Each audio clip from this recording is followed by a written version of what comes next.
Bridgeport High School standout Dante Bonamico was on the line, and now he's not. But he's joining us in just a second here. He has announced that he will take a preferred walk-on invitation to join the Mountaineer football program. Of course, Bridgeport High School is into a tremendous run of success, and the Indians, have clearly established their program as one of the most consistent here in the state of West Virginia. And Dante joins us right now. Good evening to you, Dante. Thanks so much for being with us.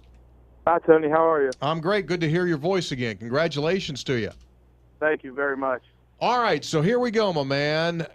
Obviously, college was an option for you. You knew that it was going to be an option, an opportunity to play college football. Bring us through the process of accepting the walk-on invitation to WVU. How did it come about?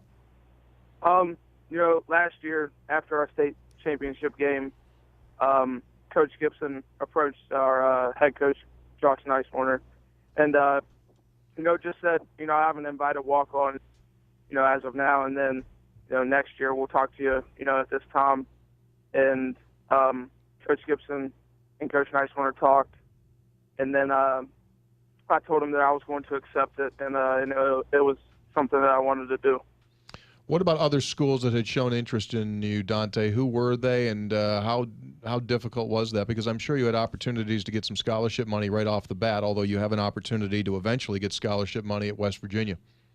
Yeah. I talked to Fairmont State, Glenville State, Wesleyan, just schools like that, and then a couple other baseball schools.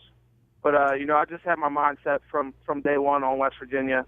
And, it's been a dream of mine to play there. Position-wise, what's been talked about? Just like a safety position, what I've been playing in high school, definitely on the defensive side of the ball. And, something like, what Drayvon Henry plays or something like that. Have you talked to, obviously you were teammates with Dylan Tonkery. His brother obviously went through West Virginia. Have you talked to Wes about what playing at the Division I level is like and what it's going to entail for you? Oh, absolutely. And Wes says it's a whole new monster. You get there and there's guys, just as fast, big, smart, and it's a level playing field, and you have to bring your A game every play, he said. And he said it takes a lot of hard work, dedication, and a lot of time in the weight room. We're talking with Bridgeport standout Dante Bonamico, and you mentioned it earlier, you're a heck of a baseball player too. Is that go on the shelf for now? You thinking about trying to play both, or is it just football for this point? I'm focused on football, as of now. I've had other baseball, options and pass down the road for it. But, my mind's focused on football for now.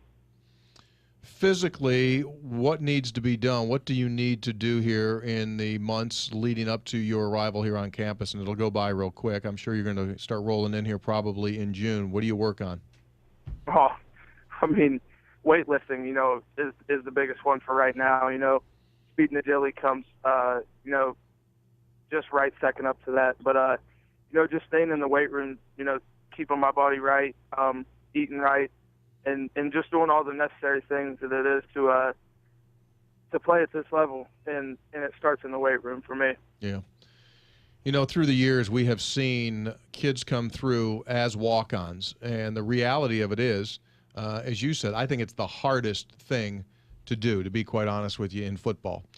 Because you're coming in and you're immediately underneath scholarship players, although what happens is when you get on the field, you have the absolute, as you said, the fair opportunity to establish yourself. And to us, I think for fans as well, when walk-ons are successful, you immediately, I think it's the highest accomplishment for a walk-on player to, number one, earn a scholarship and then to become a productive player. And we see it happen all the time, not just at West Virginia, but really all across the country. You're looking at kids that walked on and all of a sudden they're starting 38th game, 45th game, and it's an amazing process. So it's good news. It's good news for you. Oh, definitely. And once you get there, it's who can play and who cannot play. You know, you get there and you act like you belong. You do all the necessary things that it is that the coach asks you. You put your time in the film room, in the weight room, and you know, it comes down to on the field. You know, can you take care of the job or not? And you know, that's my mindset from day one. You know, just doing what I can to make an impact and you know, bettering myself every day. Okay, one last question for me. If Mother Nature doesn't interfere, who wins between you guys at Wheeling Park?